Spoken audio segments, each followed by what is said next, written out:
Hey guys, welcome to my YouTube channel. My name is Show Me Mary and this is Show Me O'Clock. As we all know, Show Me O'Clock is a channel whereby we talk about lifestyle, we talk about relationship, we talk about midwifery, we talk about nurses, we talk about everything lifestyle generally. So if you're new to this channel, welcome to the channel and please do well to subscribe to this YouTube channel, watch our previous videos and also drop a comment on this particular video. And to our returning subscribers, thank you so much for all your support in all our videos. We are making waves just because of you. Thank you for sharing the videos. Thank you for tagging your sisters, your brothers, everyone that is this channel is going to be useful to. Thank you for tagging them. Thank you so much. We've grown so much in the past few months and I'm so grateful for that. So on today's video, we are going to be talking about English language test. A lot of people have heard a lot of rumors about the English language test, a lot of DMs about English language test, and I'm here to just break it down to you. So as a nurse or as a midwife, when you're migrating to the UK, you are required to write an English language test, which two are accepted. Two are accepted, which is the OET, the Occupational English Test, and the IELTS, which is International English Language Testing System. And these exams are just to examine you, to know your use of English.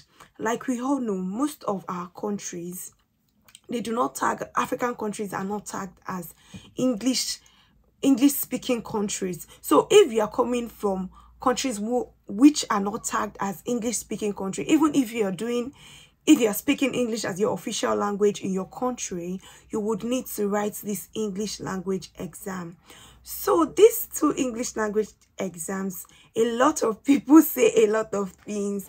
For example, you've heard things like it's so hard to pass, or it is simpler than IELTS and all of that. So we are just going to break it down. So let me start from the similarities. Like we all know, we have a lot of similarities in between these English language exams. For example, I'm just looking down to my notes so that I can make sure I cover everything that I've put down to talk to you in this video. So the English language exam, both the OET and the IELTS, they contain the same type of modules. So we have the listening, we have the speaking, we have the reading, and we have the writing. So if you are doing either of the exams, you're expected to sit for these two exams. And also, they have grading system. So this grading system lets you know that, okay, this particular grade is where you are when they examine you, or this particular grade is what they feel your English usage is, you understand? So all these grading systems too have their meaning. For example, when you write an OET exam and you have B has its own meaning, C has its own meaning, and also there are different requirements for different countries. There are different requirements for whatever you want to use it for. For example, if you're writing the IELTS or the OET exam to go to the US, the bands you need to pass to qualify as a nurse is much lower than when you are going to the UK. And also if you are going to onto Ireland, there are different types of band that they expect from you. So depending on which country you are going through, just make sure to read through and know what your requirements is. It's usually attached. It's on NMC website. It's going to be attached when you start your registration, so you know what you are looking forward to. And also the difference is that OET, which is the Occupational English Test, is as the name implies, is for professionals. As the name implies, is for professionals. So they have number of professions that you can write. It's divided into profession because they want to just know your medical language, how you can communicate medically in English to your clients or to your patient, how you can articulate. So OET is streamlining, because English is very broad, and OET is streamlining your examination to your healthcare profession. So people find OET easier because they can relate with a lot of things that they say. For example, if I never wrote OET, but I'm just going to make this example. For example, if they ask you that in 250 words, explain the care of elderly, or explain something. You know what to say. You even have the inspiration because you're a nurse. You have that knowledge already. Unlike when they're asking you to explain bar charts, to explain graph, you understand, in IELTS, which might sound confusing to a lot of people and also maybe seem quite difficult to a lot of people. So that's what OET is. OET is based on your occupation and is usually for the healthcare practitioners. And there's some number of countries that also accept OET. So it's not only the UK. You have Australia, you have Ireland, you have Namibia, there's New Zealand. There are some countries that accept OET. So OET is grouped into 12 professions. So if you want to apply for OET, you can apply for dentistry, dietetics, medicine, nursing, occupational therapy, optometry, pharmacy, physiotherapy, podiatry, radiography, speech pathology, and veterinary science. So these are the professions. For example, now midwifery is going to fall under nursing. So if you want to write your exam, your English exam, you just go for the nursing. So everything that they are going to be asking you, especially in your speaking and your writing, would be related to nursing. So for example, they might ask you, you are a nurse, you've taken care of this patient, maybe write a referral letter or write something, or write, you understand. So it's the benefit of this is that it is testing the English that you have, in the wealth of knowledge that you have as a professional. For example, if you're a doctor now, they know you, for you to have written your exam, or for you to be planning to write your exam, you've actually trained as a doctor. And when they want to test you in OET, they are going to be asking you English language. They want you to express yourself in English language, so that they are going to be able to grade you. And at the grading system for OET, it's marked over 500. So the grading system is from 450. If you get between 450 to 500, you get an A. If you get between 440 to 350, you get a B. And from 300 to 340, you get a C plus. And from 200 to 290, you get C. And 100 to 190, you get D. 0 to 90, you get E.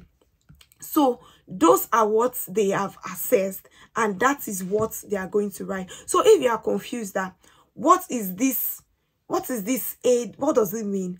So A means that you can communicate very fluently in English, and it's very effective. That your English language, they are going to check your spoken English.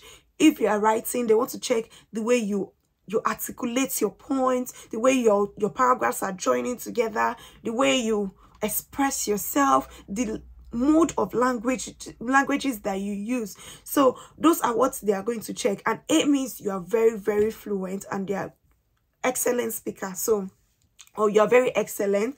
And B, that means that yes, you are good, you can communicate effectively to these patients, both in written, you can listen to them, you can speak to them, you understand, and you can understand everything within your colleagues and your patients. So if they grade you B, it's kind of a pass mark for you. And when you are grade C plus, I know NMC accepts B in all bands, reading, speaking, and listening, and C plus in writing. So if you are trying to migrate to the UK and you want to write your OET exams, these are the bands that you should target. So let's go to the IELTS. IELTS is more broad than OET because OET is streamlined to your profession, while IELTS is just general. And we have different types of IELTS. We have the general IELTS, we have the general IELTS, we have the academic IELTS, and we have the UKVI IELTS. So the UKVI is just specific to the UK. You can't use it for any other country. But the academic IELTS, you can use it for different countries. So you can use it for Ireland, you can use it for Canada, you can use it for USA, you can use it for the UK. So as a nurse, if you're trying to migrate to the UK, you should write the academic. Yes, you're writing the academic, IELTS academic, because they want, that is what is accepted, and they want to test your knowledge. So the IELTS academic is quite broader, or it is more broad than the OET, because they are just going to test your vast knowledge, and they are going to test you in academic writing, like as a student. They are going to test you as a student. They're not going to test you as a professional. So they expect the level they want you to be is that of a student that is trying to like enter a school or something. That's like their accepted standard. So for nurses, I know that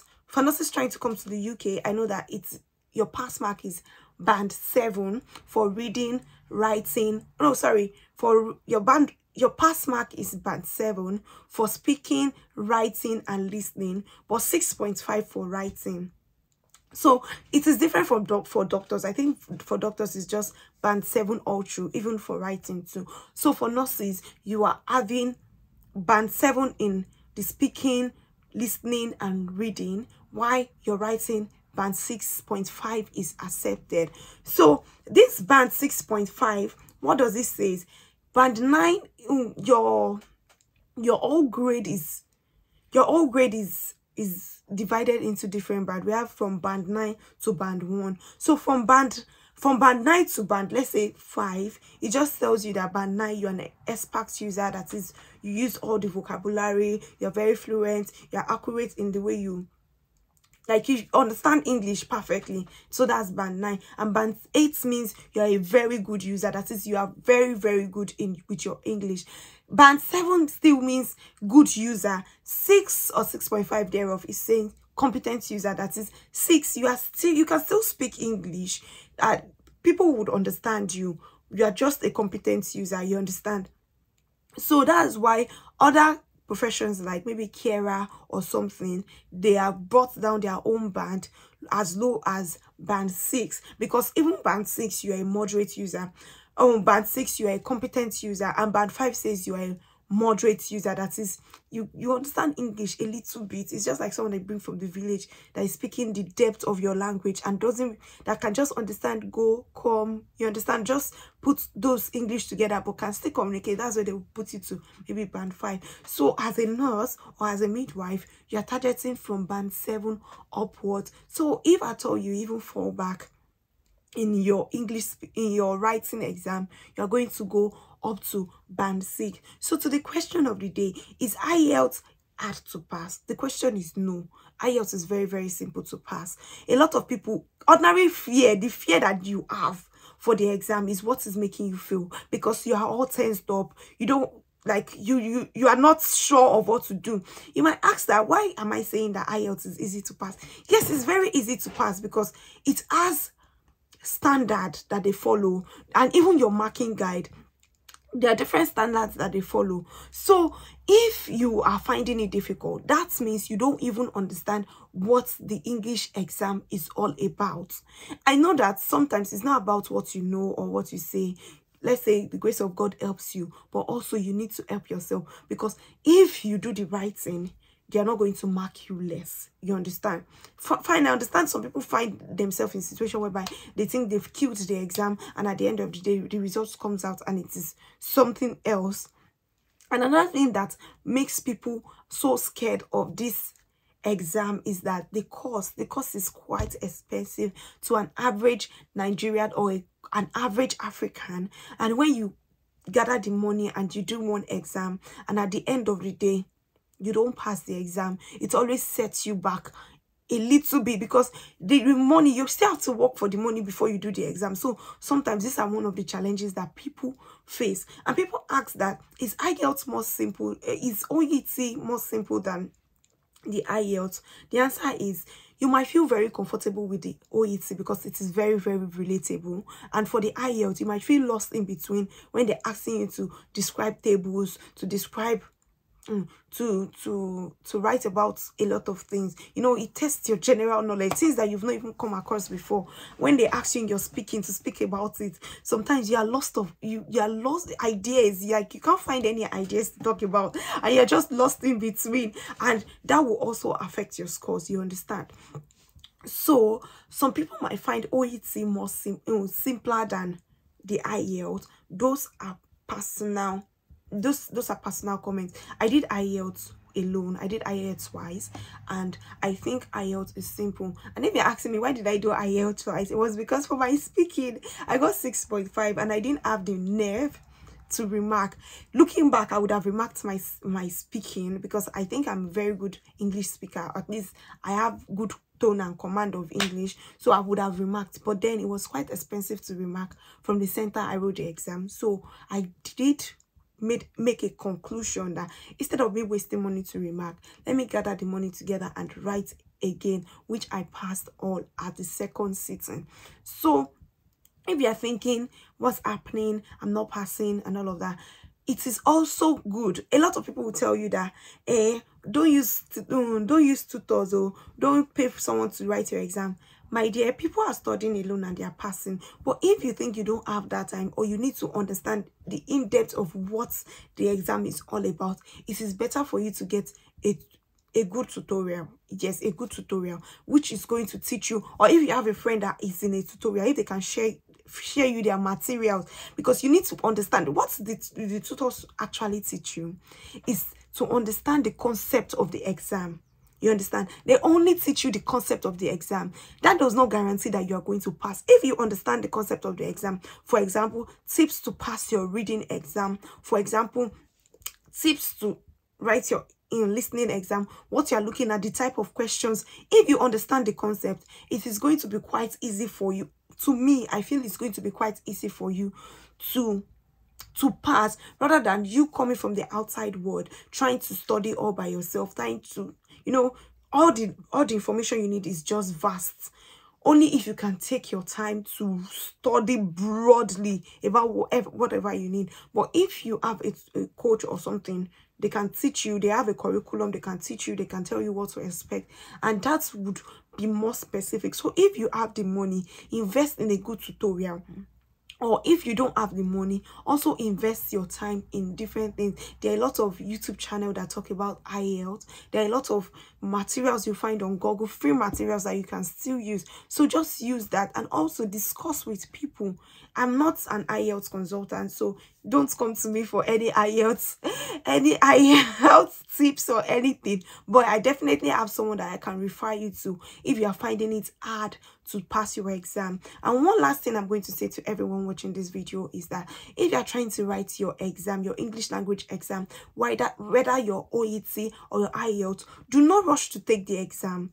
Do not rush to take the exam, because a lot of people will just, they don't even know about the exam. They just register and then they're now looking for information. They are tense. They are, so you understand. Prepare first. Prepare at your pace. Know about the exam. Know what the exam entails, so that you are not in a rush to like complete a lot of things, to start looking for things. And even on the exam day, it will make you more confident and for you to comport yourself. So if you are trying to write the exam, kindly prepare first. At least know the basics about the IELTS before you pay for it, because it's quite expensive. I don't see any reason why anyone should not be prepared and just pay for the exam for writing's sake, because they are technical. If you do not learn about it, it is very easy for you to fail, because a lot of things that are not even cognizant to you. For example, in your reading, you want to write a proper noun and you write it as small letter. That is already wrong. Then maybe instead of plural, you're using singular. That is already wrong. So those are some of the little points that you think that I passed it. I think I passed it, but at the end of the day, when your results comes out, you do not pass it. And even in your writing, the arrangement of your essay, the way that it should progress, what you should write in your first paragraph, what you should write in your second paragraph, how to generate idea, how many minutes should you spend. You understand? There are just a lot of things that are connected to it. So if you think this video has helped you, or if you find this video useful, please just comment below, and please watch our previous video, because this channel is is dedicated to making, like, giving out information to people. So regardless of the information, whatever it might be, it might not even be related to nursing, but if it is an information that people will benefit from, I'm definitely going to bring it out to you. Drop a comment in the section below for me to see which one did you do, or did you do your IELTS and OET? Which did you find, or how did you pass your exam? If there are any tips that you want to share with our subscribers, because we're a community, please drop it down below. And also anything at all, if you need me to refer you to